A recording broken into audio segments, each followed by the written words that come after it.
Alliance కాకముందు TDP vote share అనేది below 30 alliance కాకముందు. ఆఫ్టర్ అలాగే జనసేన యొక్క ఓట్ షేర్ అనేది 5% ఎంటైర్ స్టేట్ మొత్తం ఓవరాల్ గా. బీజేపీది ఓన్లీ 1%. అంటే ముగ్గురు కలుపుకున్న వీట వాళ్ళది 36% దాటట్లేదు. అప్పటికి ఇంకా అలయన్స్ అనేది కాలేదు. అలయన్స్ కాకముందు ఈ 36% అనేది 37% అనేది అలయన్స్ అయినాక కొద్దిగా చంద్రబాబు నాయుడు గారిని జైల్లో వేసినాక లేకుంటే కొద్దిగా సింపతి రావడం వల్ల ఒక 5% పెరిగిన మాత్రం వాస్తవం. సో అది చూసుకుంటే అది 42-43 వరకు వెళ్ళిపోయింది మేడం. కానీ ఎప్పుడైతే ఈ బీజేపీతో అలయన్స్ పెట్టుకున్నారో వాళ్ళకు తక్కువ ఓట్ షేర్ ఉంది.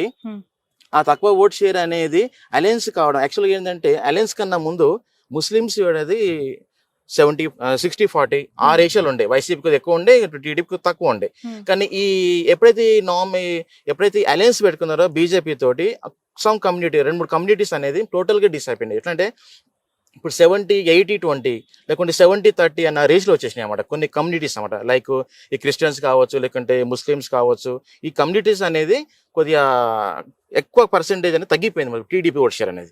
ఇంతకుముందు వాళ్ళు యాక్చువల్గా వాళ్ళు కూడా టీడీపీ ఓటు వేసే వాళ్ళు ఉంటారు, క్రిస్టియన్స్ కానీ. అలాగే ఇప్పుడు ఎందుకు ఆ వ్యత్యాసం వచ్చింది అనుకుంటున్నారు? అంటే అలయన్స్ లో జనసేన కమ్మ వర్సెస్ కాపు ఈక్వేషన్స్ అక్కడ వర్కౌట్ అవ్వట్లేదు అంటారా, లేదంటే బీజేపీని జత కట్టుకోవడం వీళ్ళకి ఇష్టం లేదంటారా? కమ్మ కాపు అనేది ఓట్ షేర్ ఉండే madam. Actual TDP alliance BJP TDP and Janasena రెండు కలుసుకుంటే కొద్దిగా వేరేగా ఉంటుండే. కాకపోతే ఏంటిదంటే వాళ్ళకు తెలుసు మనం కంపల్సరీ మనము ఈ ముగ్గురు కలిసిన కొన్ని సీట్లు వస్తాయి అనేది ఒక మెసేజ్ ఇద్దామని చెప్పేసి వచ్చారు. కానీ యాక్చువల్గా వీళ్ళ ముగ్గురు కలవకుంటే మాత్రం వాళ్ళకు సీట్స్ అనేది బిలో 20 వస్తుండే. ఈవెన్ సింగిల్ గా ఎవరు పోటీ చేసిన వీట టీడీపీకి బిలో 20 వస్తుండే. ఈవెన్ జనసేనకి అయితే ఒక్క సీట్ రాకుండే మేడం. ఎందుకంటే జగన్మోహన్ రెడ్డి యొక్క ఓట్ షేర్ అనేది ఎంటైర్ స్టేట్ లో 49 పైన ఉంది, తక్కలేదు ఇక్కడ. కొన్ని కాన్స్టిట్యున్సీలలో 54-55 ఉంది, రాయలసీమ సైడ్ 60 వరకు వెళ్తుంది. అదే మీకు ఇక కోస్టల్ సైడ్ వచ్చేలాగల్లా 48-49 50 ఈ రేషియోలో ఉందన్నమాట కొన్ని కాన్స్టిట్యున్సీలలో.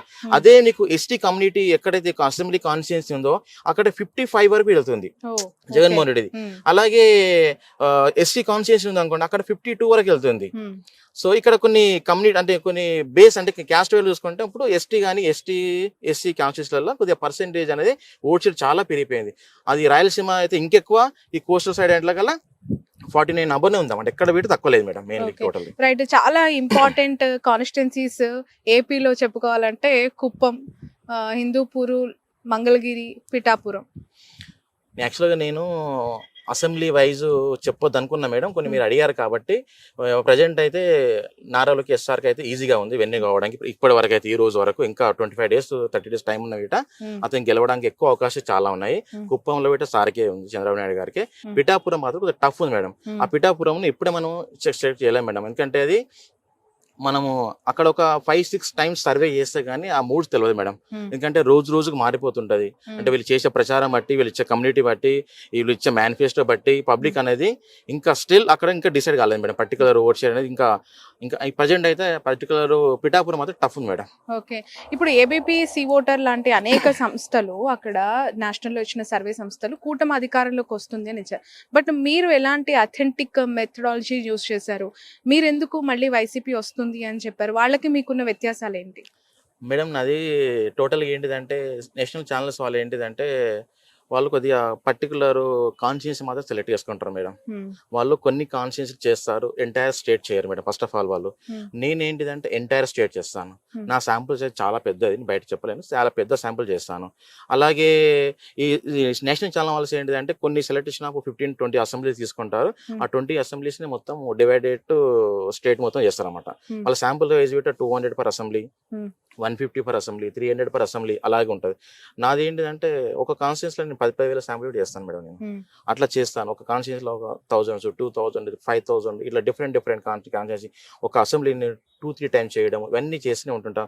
ఒక స్టేట్ వైజ్ చేయాలంటే మనం ఒక మినిమం ఒక 2 rounds 3 rounds చేస్తే కానీ చేయలేం. ఈవెన్ నేను 2019లో వీట ఆంధ్రప్రదేశ్ స్టేట్ ఎలక్షన్స్కి నేను పని చేశాను, ఎంటైర్ 2 rounds చేశాను. అప్పుడు నేను 125 seats ఇచ్చాను మేడం మన జగన్మోహన్ రెడ్డికి ఇవన్నీ మీరు చూసుకోవచ్చు, ఇబ్బంది గూగుల్లో ఉంటుంది కానీ కాబట్టి. ఎందుకు మరి బీఆర్ఎస్ గెలుస్తుంది అని మీరు ఇచ్చారు సర్వే, అది పూర్తిగా వ్యతిరేకత చూపించింది, అది ఓడిపోయింది కదా అక్కడ, దీని మీద పదే పదే చాలా మంది కోట్ చేస్తూ ఉన్నారు. అగ్రి మేడం, నేను ఒప్పుకుంటాను మీ మాట. నేను యాక్చువల్గా ఏంటిదంటే మేడం, నేను 100% నేను ప్రీపోల్ను రిలీజ్ చేయను మేడం. ఫస్ట్ ఆఫ్ ఆల్ నేను యాక్చువల్గా ఏంటంటే ఇప్పుడు ఇంకా 1 month ఉంది కాబట్టి మీతో మాట్లాడుతున్నాను. యాక్చువల్గా నేను అదే నేను 1 week 2 days ఉంటే అసలు మీతో మాట్లాడలేను. ఎందుకంటే నా రిపోర్ట్స్ 99 కాదు 100% సక్సెస్ చేయడానికి ఆస్కారం ఉంటుంది. ఎందుకంటే నా క్లయింట్ కంపల్సరీ నేను ఏదైనా చెప్తాను, ఓడిపోతావు అంటే ఓడిపోతావు, గెలుస్తావు అంటే గెలుస్తావు, అలాంటి పని నేను చేస్తాను. నా క్లయింట్ నన్ను మెచ్చుకోవాలని అసలు పని చేయను ఎప్పుడు. నన్ను అతను నన్ను తిట్టిన పర్లేదు, నాకు పేమెంట్ ఇవ్వకున్న పర్లేదు, కానీ నేను అలా పని చేయను. కాకపోతే ఏంటిదంటే నేను తెలంగాణ ఎలక్షన్స్ అన్నప్పుడు నేను నా రిపోర్ట్ యాక్చువల్గా నేను ఎగ్జిట్ పోల్లో ఇస్తాను. కాకపోతే ఏంటంటే నేను ప్రీ పోల్ 2 days ఎలక్షన్స్ అన్నప్పుడు నేను కాన్స్టిట్యుయెన్సీ వైజ్ ఎవరు గెలుస్తారో, ఎవరు టఫ్ ఉన్నారని ఎవ్రీథింగ్ నేను డీటెయిల్గా ఇచ్చాను మేడం.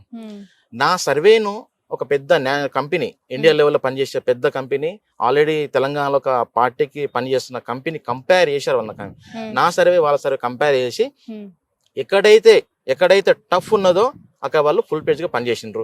ఎవరైతే గెలుస్తాం అనుకున్నారు బీఆర్ఎస్ వాళ్ళు అంతా సైలెన్స్ గా ఉన్నారు. వాళ్ళు అపోజిషన్ వాళ్ళు అంతా వాళ్ళు మంచిగా పని చేసుకొని ఆ 2 days లో మొత్తం మారిపోయింది మేడం. ఎక్కడైతే నేను ఒక 25 ఇస్తాను సీట్స్ అవి టఫ్ ఉన్నాయని, నా సర్వే వాళ్ళ సర్వే సేమ్ కంపేర్ చేసుకుంటే నా సర్వేకి వాళ్ళ సర్వే పర్ఫెక్ట్ ఉంది. నాకు వచ్చింది రిపోర్ట్ కాబట్టి చెప్తున్నాను. వాళ్ళు బీఆర్ఎస్ వాళ్ళు ఏమో గెలుస్తామన్న కాన్ఫిడెన్స్ లో వీళ్ళకుండే ఓవర్ కాన్ఫిడెన్స్, వాళ్ళకేమో కంపల్సరీ గెలవము నాకన్నా చెప్తే కరెక్ట్ గా ఉంటుంది అని చెప్పి కాన్ఫిడెన్స్ తోటి వాళ్ళు మంచి పని చేసుకున్నారు. ఈవెన్ ఎల్ఎస్సీ డేమర్ కూడా పని చేసుకున్నారు. దానివల్ల నా సర్వే కొద్దిగా అక్కడిక్కడ వేయడానికి కారణం పెట్టి అది మేడం 100%. ఈవెన్ అంత టఫ్ 2019లో నేను అంత సీట్లు ఇచ్చాను వైసీపీకి, నేను యాక్చువల్గా 45 ఇచ్చాను టీడీపీకి, జనసేనకి నేను ఇచ్చిన 0. 2019 మీరు రికార్డు చూసుకోవచ్చు, 0 ఒక్కటి వీడియోలే. నేను నన్ను చూసి చాలా మంది కంపెనీస్ ఏంటి 7-8 జనసేన వస్తాయి అన్న వాళ్ళు వీట నా రిపోర్ట్ వచ్చినాక లాస్ట్ మినిట్ లా 0-2, 0-3 వచ్చారు. నేను ఫస్ట్ డే నుంచే నేను 0 మీదనే ఉన్నా. ఆ పర్సన్ గెలిచిన పర్సన్ వీట 200 ఓటుతో గెలిచిండు. ఇప్పుడు 21 మంది అభ్యర్థుల్లో జనసేన ఎన్ని గెలిచే అవకాశం ఉందంటారు, ఒక figure? Janasena BJP 2 alliance madam, అవి చూసుకున్న వీట 4 to 5 మాక్సిమం మేడం. నేను అసెంబ్లీ పేరు చెప్పలేను నేను, ఓకేనా? ఎందుకంటే చెప్పడం వల్ల నాకు ప్రాబ్లం అవుతుంది, వాళ్ళు పని చేసుకుంటున్నారు. జగన్మోహన్ రెడ్డి ఎంత మెజారిటీతో గెలిచే అవకాశం ఉందంటారు? మేడం 90,000 పైన వస్తుంది, తగ్గదా కాదు. ఎందుకంటే మేము అక్కడ టీడీపీ అలయన్స్ అనేది ఇప్పుడు ఇంత ముందు కొద్దిగా ఉండే మేడం. యాక్చువల్గా ఇంత ముందు టీడీపీ ఒక 2 సీట్లు కొద్దిగా ఎడ్జ్ వచ్చింది, కానీ ఇప్పుడు అలా లేదు. ఇప్పుడు అనేది మొత్తం అక్కడ ఉన్న 10కి 9 మొత్తం కంపల్సరీ మొత్తం గెలిచేస్తుంది. ఒకటి వీట అక్కడ వాళ్ళు ఓడిపెట్టలేదు మేడం మొత్తం ఓవరాల్ గా. ఇప్పుడు ఈవెన్ ఇక్కడ నెల్లూరులో పనిచేస్తున్నాను నేను. నెల్లూరులో ఇది ఒక 1 month బ్యాక్ ఒక టీడీపీ ఎడ్జిలా అన్న ఫీలింగ్ ఉండే మేడం. యాక్చువల్ గా అంటే ఇక్కడ వచ్చే select of candidates important madam. ఏదన్నా కాన్స్టిట్యుయెన్సీ గెలవాలి అంటే అక్కడ క్యాండిడేట్ సెలెక్షన్ అండ్ ఎవరైతే ఎంపీ క్యాండిడేట్ కానీ ఎమ్మెల్యే క్యాండిడేట్ కానీ వాళ్ళకి సెలెక్షన్ ఆఫ్ క్యాండిడేట్ కరెక్ట్ గా ఇచ్చారు కాబట్టి కొన్ని సీట్లు ఓడిపోయే సీట్లు వీట వైసీపీ అనేది గెలవడానికి అవకాశం ఎక్కువ వచ్చేసింది మేడం.